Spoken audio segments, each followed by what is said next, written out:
एका गावात एक गरीब मुलगी राहत होती. तिला शिकायचं खूप.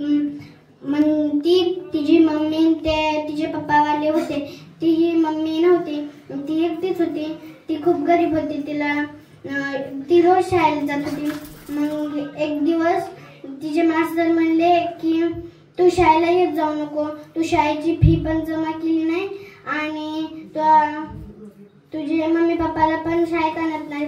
ती म्हणली सर माझे मम्मी पप्पा नाहीत. ते म्हणले तुझे मम्मी पप्पा कुठे गेलेत? ती म्हणते माझे पप्पा वाले तर माझी मम्मी माहीत नाही म्हणते. आणि ती मग जाते.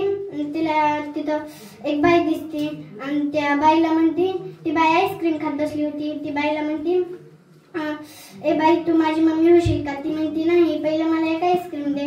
मग तिच्याकडे पैसे नव्हते. ती म्हणते नंतर देते, पहिलं तू माझी मम्मी हो.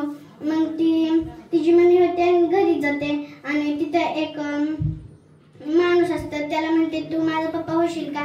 ती म्हणते, तो म्हणतो नाही. मग ते म्हणते शाळेत जायला मला